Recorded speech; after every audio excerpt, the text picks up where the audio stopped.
Joe Biden has announced his newly formed transition COVID-19 advisory board to help shape the incoming administration's approach to handling the pandemic. Watch.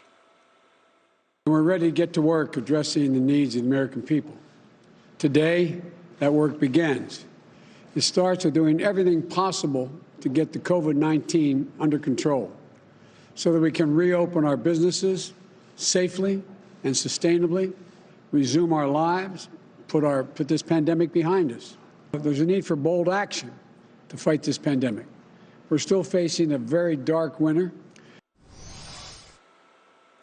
The task force is co-chaired by former Surgeon General Vivek Murthy, former Food and Drug Administration Commissioner David Kessler, and Dr. Marcella Nunez-Smith of Yale University. Joining me right now is a member of that task force, epidemiologist Dr. Michael Osterholm. Dr. Michael Osterholm, it's great to have you this morning. Thanks very much for joining us. Thank you. Thank you. What are your priorities in getting COVID under control, sir?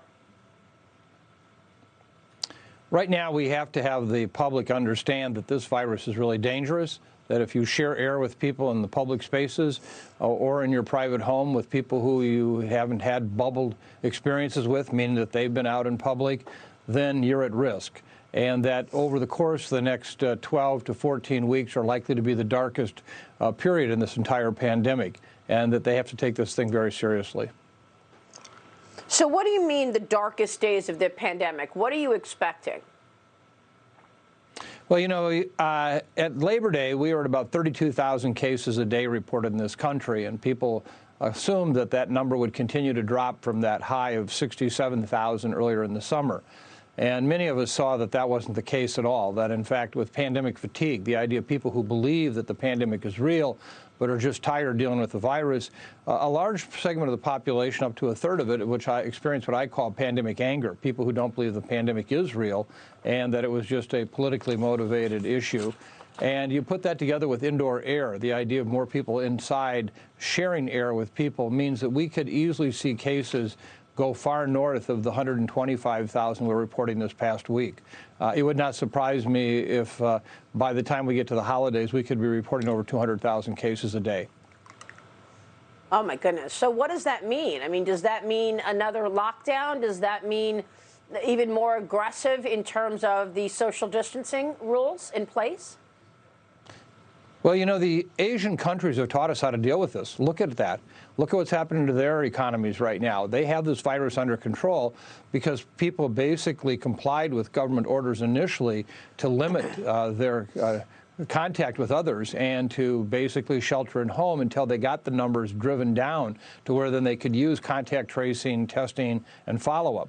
We have not done that, and our European colleagues had done that up through the middle of the summer and then took their foot off the brake, and you can see what's happening there. So, in fact, it is whatever it's going to take to get people to understand this. And, you know, I have to say right now, if they could just spend 1 hour in one of our intensive care units in the many hospitals in this country right now, which are overrun with cases, I think it would give people a subtle wake-up call. But right now, we just continue to see people acting as if this virus doesn't exist. Wow. So do you think if we were to see 200,000 cases a day, like you just said, we could see the worst of it coming? Would that mean we have to shut down? Well, I think, you know, one of the things, Maria, that's been really troubling to me has been this distinction between the economy versus COVID health. They're one and the same. If we have runaway cases, the economy is going to suffer miserably. And I don't think the markets or anyone yet realizes the extent to which that is the case. You know, in the first week of August, Neil Kashkari, the president of the Minneapolis Federal Reserve Bank, and I authored an op-ed piece in the New York Times in which we said basically we needed to, in a sense, lock down, with the idea that what we were doing basically was, in fact, giving us time to get the virus under control and then going from there. And we would pay for it, meaning that we would actually borrow from our savings in this country to pay for that. And that went nowhere. And that's a real challenge.